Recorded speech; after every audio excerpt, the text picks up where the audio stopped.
Meu avô costumava dizer: o verdadeiro sucesso não precisa de holofotes, precisa de paciência. Eu não entendia completamente o que ele queria dizer até a noite em que fui chamada de garçonete pobre em um gala de luxo, bem antes de o salão ficar em silêncio e o chefe da minha irmã perceber quem eu realmente era. Meu nome é Rosália, e durante a maior parte da minha vida, deixei que os outros me definissem pelo que viam.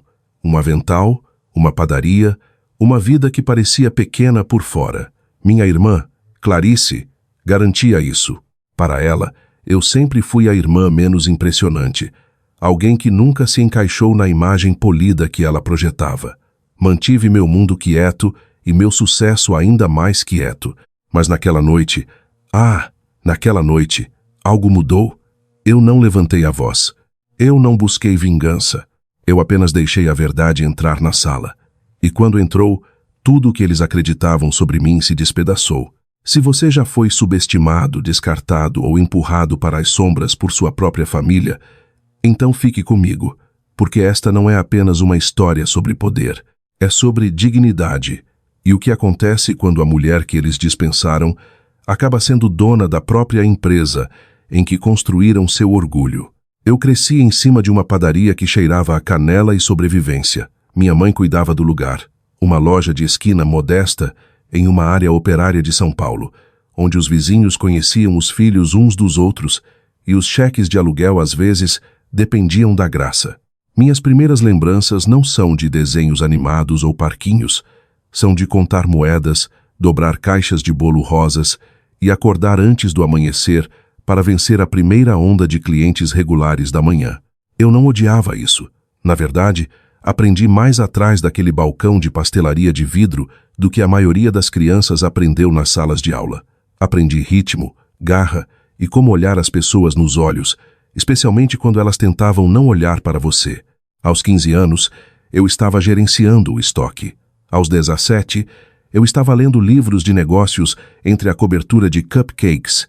Minha verdadeira educação veio depois do expediente, quando eu me trancava no escritório dos fundos com o laptop velho da minha mãe, estudando modelos de cadeia de suprimentos e aprendendo como funcionavam os microcréditos. Não parecia ambicioso naquela época. Parecia necessário. Nossas margens eram pequenas, o trabalho era interminável, e eu queria mais do que sobrevivência. Eu queria algo escalável. Clarice, por outro lado, sempre odiou o cheiro de flor. Ela usava luvas para ajudar na cozinha. E mesmo assim, apenas quando havia câmeras por perto, onde eu via possibilidade na correria da nossa família, ela via constrangimento. Ela escapou no momento em que pôde, matriculando-se em uma escola de negócios de primeira linha e desaparecendo em um mundo de ternos impecáveis e brunches na cobertura. E para ser justo, ela subiu rápido. Clarice sempre foi polida, sempre elegante, sempre a história de sucesso favorita de alguém em jantares, a filha que conseguiu. Enquanto isso, eu fiquei para trás, não porque me faltava ambição, mas porque estava construindo algo meu. Aos 23 anos, lancei a Núvia Capital, uma startup de fintech focada em preencher lacunas de empréstimos para imigrantes e donos de pequenas empresas, pessoas como minha mãe. Eu não peguei financiamento dos capitalistas de risco usuais. Eu fiz bootstrapping, reinvesti lucros e parcelei silenciosamente com cooperativas de crédito e organizações comunitárias. Nunca foi chamativo, nunca foi barulhento, mas funcionou. Aos 28 anos, tínhamos ido para o país todo, mas eu ainda ajudava na padaria alguns fins de semana, não pelo dinheiro, mas pelo aterramento. Isso me lembrava quem eu era. Clarice não via dessa forma. Para ela, eu estava desperdiçando potencial. Ela uma vez me disse sem rodeios: "Você é brilhante, Rô, mas você nunca será levada a sério se continuar cheirando a creme de manteiga e planilhas." Eu sorri, não disse nada. O que ela não sabia era que um de nossos maiores clientes de licenciamento acabara de assinar um acordo multimilionário. Um cliente para quem ela trabalhava. Era mais fácil assim, sendo subestimada. As pessoas revelavam seus verdadeiros eus quando pensavam que você estava abaixo delas. E eu estava contente em deixar Clarice jogar seu jogo. Pelo menos eu estava, até que ela decidiu me arrastar para ele. Clarice não tinha ideia de que a startup com que eu mexia de lado havia se transformado em um império silencioso. Eu nunca postei sobre a Núvia Capital nas redes sociais. Sem festas de lançamento, sem comunicados de imprensa chamativos, apenas marcos empilhados como tijolos, contratos privados, acordos de licenciamento, análises escaláveis e fluxos de receita sólidos. Nosso software ajudava pequenas empresas a funcionar de forma mais inteligente e acessar crédito mais rápido. Aos olhos de bancos e empresas de dados, éramos essenciais. Aos olhos da minha família, eu ainda era apenas a Rosália da padaria. Isso costumava me incomodar. Agora me divertia. Lembro-me de um jantar de domingo em que Clarice tilintou sua taça de vinho e, com um suspiro que poderia cortar granito, me perguntou como estava indo meu pequeno aplicativo de cupcake. Ela disse alto o suficiente para a mesa ouvir, mas com aquele tom falsamente educado que fazia parecer que ela estava sendo solidária. Eu disse a ela que estava indo bem. O que eu não disse a ela era que a empresa dela, Valene & Cross, estava usando nossa análise de back-end há quase 8 meses. Minha equipe os havia integrado sob um contrato de marca branca. Ela não fazia ideia. Não me entenda mal, ela disse com um sorriso que não chegava aos olhos. A SAR é um comércio nobre, e as coisas de tecnologia que você faz é fofo, mas não é escala real, Ro, não é liderança. Eu olhei para ela, imaginando se ela ainda diria isso, se soubesse que eu detinha ações com direito a voto que poderiam bloquear sua próxima proposta de campanha. Eu duvidava. Ainda assim, eu a deixei ter seu momento. Ela precisava mais do que eu. Veja, o orgulho de Clarice era feito de vidro, perfeitamente polido, mas a um passo da ruína. E cada vez que ela me rebaixava na frente de nossos pais, eu podia ver seu desespero. Ela precisava acreditar que havia se elevado acima de mim, que eu ainda era a garota atrás do balcão de pastelaria, grata pelas migalhas. Mas eu havia parado de interpretar esse papel há muito tempo. A verdade é que eu nunca quis o mundo de Clarice. Eu não precisava de cartões de visita gravados em ouro ou ser chamada de diretora sênior em coquetéis. Eu queria impacto. Eu queria autonomia. E eu tinha os dois. Eu passava meus dias de semana finalizando uma fusão que mudaria o futuro do financiamento comunitário e meus fins de semana com os cotovelos afundados em recibos de padaria, ajudando minha mãe na transição para pedidos digitais. Eu usava calças de yoga em reuniões de diretoria e sapatilhas em briefings financeiros, e eu não respondia a ninguém. Essa é a questão de construir silenciosamente. As pessoas presumem que você está parado até que você se mova, e quando elas percebem, é tarde demais para alcançar. Na semana anterior a tudo mudar, recebi uma ligação de nosso conselho jurídico. A etapa final das negociações estava próxima. Se tudo corresse bem, a Núvia Capital adquiriria uma participação majoritária na Valene & Cross. Sim, a prestigiada empresa de Clarice. A ironia era quase poética. Eu poderia ter dito a ela, eu poderia ter enviado a ela um NDA embrulhado para presente apenas para ver seu queixo cair, mas eu não o fiz. Eu esperei, porque às vezes o silêncio é mais afiado do que o confronto, e porque eu sabia o que estava por vir, o convite que colocaria tudo em movimento. Ro, Clarice disse uma noite enquanto tirávamos os pratos na casa de nossos pais, tenho um favor para pedir. Estou organizando um gala formal no próximo mês. É para minha promoção. Grande negócio. Muitos parceiros. Você ajudaria a coordenar a comida? Eu sei que você é boa com coisas de eventos. Ela não quis dizer isso como um elogio. Antes que eu pudesse responder, mamãe bateu palmas. Isso é perfeito. Rosália é incrível com logística. Será impecável. Clarice me lançou um olhar que dizia, fique no seu lugar. E eu dei a ela um que dizia, com prazer. Claro, eu disse. Ficarei feliz em ajudar. Eu saí daquele jantar carregando duas coisas, uma travessa e o peso do desprezo da minha irmã. Clarice não tinha ideia de que ela acabara de me dar o palco. Ela pensou que estava me colocando no meu lugar, me designando para o fundo como sempre, perto das bandejas e toalhas de mesa, não dos pódios ou do poder. Mas eu não tinha intenção de corrigi-la. Ainda não. Naquela noite, enquanto eu lavava a louça na pia da minha mãe, meu telefone tocou com um nome que me fez pausar. James Vance. CEO da Valen e Cross, chefe de Clarice. Rosália, dizia o e-mail. Fui informado de que você é a fundadora da Núvia Capital. Gostaria de me encontrar. Estarei participando de nossa celebração interna no próximo mês. Se você estiver lá, talvez possamos nos conectar pessoalmente. Levei 1 minuto para processar a deliciosa simetria. Clarice, sem saber, me convidou para servir no mesmo evento onde seu chefe esperava conhecer a mulher que estava prestes a assumir sua empresa. Eu olhei para a tela brilhante, depois para meu reflexo na porta do micro-ondas. Meu cabelo estava amarrado, meu moletom manchado de flor, e lá estava eu sendo tratada não como irmã de alguém, mas como alguém de importância. Eu não respondi ao e-mail imediatamente. Eu não precisava. Em vez disso, servi-me um copo de água, inclinei-me contra o balcão e deixei a quietude se instalar, o tipo de quietude que vem bem antes da cortina se levantar. Nas semanas seguintes, Clarice me bombardeou com textos passivo-agressivos sobre fornecedores de catering, opções de menu e horários de entrega. Certifique-se de que os aperitivos são sofisticados, ela escreveu. A última coisa que preciso é de algo que pareça caseiro demais como nossa infância, como eu. Eu mantive minhas respostas curtas, profissionais. Anotado, confirmado, tudo certo. Enquanto isso, trabalhei com meu CFO e equipe jurídica para finalizar a aquisição.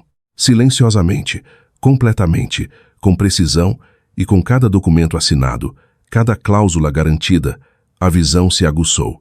Isso não seria apenas uma fusão, seria um acerto de contas.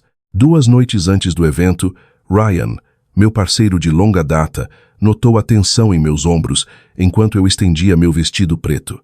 Tem certeza de que quer fazer isso? Ele perguntou, observando-me da porta. Você não precisa seguir o jogo só para provar algo. Eu não estou provando nada, eu disse, alisando o tecido entre meus dedos. Eu só estou aparecendo. Ryan suspirou. Ela não merece esse nível de graça, Ro. Não, eu disse baixinho. Mas eu mereço. Eu mereço entrar naquela sala sem vergonha, sem precisar explicar ou justificar nada. Eu não estou fazendo isso para humilhar. Ela. Eu olhei para ele então. Eu estou fazendo isso para que ela nunca mais confunda silêncio com fraqueza. Ele não teve uma resposta. Na noite anterior ao gala, enviei uma mensagem final para Clarice. Todos os fornecedores confirmados. Horário no lugar. Estarei no local às 16. Ela respondeu com um emoji de joinha. Eu sorri. A última peça havia se encaixado no lugar. Tudo o que eu tinha que fazer agora era servir. A propriedade Whitmore cintilava sob as luzes, como um sonho que Clarice havia coreografado. Taças de cristal, um quarteto de cordas, esculturas de gelo que derreteriam antes da sobremesa, e eu, exatamente onde ela me queria, na cozinha. Clarice me encarregou de supervisionar a equipe de catering. Sua voz, aguda e doce, me lembrou de ficar nos bastidores. Eu concordei. Claro. Enquanto eu caminhava pela festa com uma bandeja na mão, ouvi meu nome flutuar de seus lábios como um perfume feito para manchar. Essa é minha irmã, Rosália. Ela disse a um grupo de executivos. Ela está ajudando. Sempre amei coisas de hospitalidade. Pobrezinha. Risadinhas suaves seguiram. Minha mãe acrescentou sua linha usual. Nós tentamos incluir. Ela, claro. Ela escolheu seu caminho. Ninguém notou o texto que recebi naquele momento. Acordo fechado. 51% efetivo imediatamente. James Vance chegou logo depois. Clarice correu toda a graça e charme. Sr. Vance, estamos honrados. Ele concordou. Examinou a sala. Então me viu, sua testa franzida. Ah, não se preocupe com ela, Clarice disse. Essa é minha irmã, apenas ajudando a equipe. Espere, James disse, dando um passo à frente. Essa é Rosália. Eu entreguei minha bandeja e sorri. Olá, James. Estou feliz que você tenha vindo. Ele riu, os olhos se arregalando. Servindo bebidas em sua própria festa? Suponho que seja assim que você mantém as pessoas humildes. Clarice piscou. Do que você está falando? A senhorita Rosália é a CEO da Núvia Capital, James disse suavemente. E a partir de 15 minutos atrás, ela detém uma participação majoritária na Valene e Cross. A sala congelou. O copo de Clarice escorregou e se estilhaçou. Deve haver um engano. Ela sussurrou. Ela assa. James riu. E dirige a empresa que agora é dona do seu departamento. Nossa mãe ficou pálida. Eu me virei para Clarice. A voz calma, mas clara. Você zombou de mim por anos. Me dispensou como se eu não pertencesse. Você nunca perguntou o que eu estava construindo. Você apenas presumiu que não importava. Ryan deu um passo à frente, atordoado. Por que você não me contou? Eu olhei para ele. Porque eu precisava saber se você me respeitaria sem o título. Acontece que você não respeitou. James pigarreou. Devemos oficializar? Eu concordei com prazer. Eu me virei para Clarice. Acredito que você tinha um discurso preparado. Ainda quer fazê-lo? Ela fugiu da sala. Eu peguei uma taça de champanhe, bati nela suavemente e disse: se me permitem ter sua atenção. Após o anúncio, a sala não apenas ficou em silêncio, mas desabou para dentro. Sussurros subiram como estática. Eu podia sentir os olhos em mim, não mais com pena, mas com inquietação. Ninguém sabia para onde olhar. Clarice havia desaparecido pelo corredor, seus saltos estalando como trovões contra o mármore. Nossa mãe correu atrás dela, atordoada demais para dizer uma palavra. Meu pai ficou perto do bar, congelado, bebida na mão. James Vance me deu um aperto de mão firme e se inclinou. Essa, ele disse com um sorriso fraco, foi a tomada hostil mais elegante que já testemunhei. Eu dei uma risadinha suave, não hostil, apenas atrasada. Ele assentiu, e poética. Enquanto os convidados murmuravam e retomavam estranhamente a beber seus drinks, Ryan se aproximou. Seu rosto estava pálido, seus movimentos hesitantes. Rosália, você realmente construiu tudo isso? Eu construí, eu disse simplesmente. Por que você não me contou? Eu estudei seu rosto, procurando qualquer vestígio do homem que eu pensava conhecer. Eu queria, mas cada vez que você ficava em silêncio enquanto sua família me menosprezava, eu percebia algo. Se você não me defendeu como padeira, você nunca me mereceu como CEO. Sua garganta se apertou. Mas eu te amo. Então você deveria ter me respeitado. Ele estendeu a mão para a minha. Eu dei um passo para trás. Amor sem respeito é teatro. E eu terminei de atuar. Eu me virei assim que Clarice reentrou na sala, sua maquiagem refeita, mas seus olhos selvagens. Você me humilhou, ela disparou em um tom silencioso, na frente de meus clientes, meus mentores, minha equipe. Não, eu disse calmamente. Você se humilhou, eu apenas parei de encobrir você. Ela cruzou os braços. Tudo bem, eu vou me demitir. Eu me recuso a trabalhar sob você. Essa é sua escolha. Mas antes de você ir, saiba disso. Todas as grandes empresas de Miami já sabem o que aconteceu esta noite. A maneira como você falou sobre mim, sobre pessoas como eu, isso não vai desaparecer. Clarice hesitou. A bravata começou a desmoronar. O que você quer de mim? Eu quero que você aprenda. Ela parecia confusa. A partir de segunda-feira, continuei. Você estará trabalhando com nossa divisão de impacto comunitário. Estamos lançando um programa para apoiar restaurantes locais e empresas pertencentes a minorias. Você estará ajudando-os a reestruturar as finanças. E a quem? Ela perguntou amargamente. Eu estarei me reportando. Eu sorri. Nossa líder de projeto, minha mãe. Ela ainda administra a padaria por escolha, não porque falhou em outra coisa. A boca de Clarice se abriu, mas antes que ela pudesse responder, nossa mãe deu um passo à frente. Rosália. Talvez pudéssemos conversar sobre isso em particular, ela disse, sua voz instável. Nós somos família. Eu me virei lentamente. Família? Por anos. Você me cortou de fotos, me fez sentar com a ajuda e sussurrou como se eu nem estivesse lá. Em que momento eu deixei de ser família? Os olhos de minha mãe se encheram de lágrimas. Nós não sabíamos que você tinha dinheiro. Esse é o problema, eu disse baixinho. Vocês pensavam que meu valor vinha do dinheiro. E então, pela primeira vez na minha vida, meu pai falou. Ela está certa, ele disse. A sala inteira se virou. Rosália tem todos os motivos para se afastar de nós. Eu sentei e deixei isso acontecer. Nós perdemos de vista o que importava. Foi o máximo que eu já o ouvi dizer em uma respiração. Ele deu um passo em minha direção. Nós falhamos com você. Eu concordei, não por triunfo, mas por clareza. Eu sei. Então eu me virei para Clarice. Esteja na padaria na segunda-feira de manhã. Mamãe não tolera atrasos. Quando os convidados foram saindo, a propriedade Whitmore parecia menos um triunfo e mais um museu após o fechamento. Bonita, mas oca. Eu não esperei pela despedida de ninguém. Eu simplesmente saí. Lá fora, o ar noturno estava denso com um cheiro de sal e cítricos. Meu telefone tocou quando eu entrei no meu carro. Pai, venha até a padaria. Sua mãe guardou um prato para você. Eu não hesitei. A caminho. 20 minutos depois, eu entrei pela porta dos fundos da nossa padaria da família.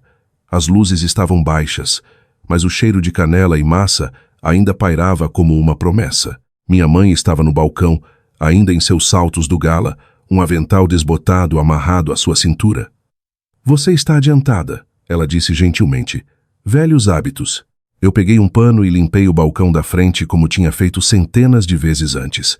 Meu pai veio dos fundos com empanadas. Nós sentamos, comemos e, pela primeira vez em muito tempo, ficou quieto. Não o tipo de silêncio que esconde a dor, mas o tipo que cura. Você ainda volta aqui? Minha mãe perguntou surpresa. Sempre, eu respondi. Isso me lembra quem eu sou. Ela me estudou. Eu te julguei mal. Não, eu disse suavemente. Você apenas acreditou no que era mais fácil de ver. Ela assentiu, os olhos pesados. Você não está com raiva. Eu estava, eu admiti. Mas a raiva é exaustiva. Eu prefiro construir. Nós conversamos sobre Clarice, sobre a padaria, sobre o que aconteceria na segunda-feira, quando ela se apresentasse para seu novo emprego sob a supervisão de nossa mãe. Ela vai aprender, mamãe disse. Ou não, eu respondi. Mas de qualquer forma, ela vai encarar a si mesma. Antes de eu sair, eu fiquei atrás do balcão mais uma vez, traçando o velho caixa registradora com meus dedos. As pessoas me chamaram de fraca, por ser quieta, invisível por ser gentil. Mas o silêncio não é fraqueza. É saber quando falar para que ninguém esqueça o que você disse. Eu nunca quis vingança, apenas clareza. E esta noite eu consegui. Se você já foi subestimado ou deixado de lado, continue construindo. Continue aparecendo. Deixe-os falar. Deixe-os duvidar. Porque um dia, quando o barulho diminuir, tudo o que restará de pé será a verdade. E você? Sabe, no final das contas, o que realmente importa é o respeito que construímos, não os títulos que conquistamos. Então, da próxima vez que alguém te subestimar, lembre-se da história da Rosália e siga em frente, construindo seu próprio império silencioso.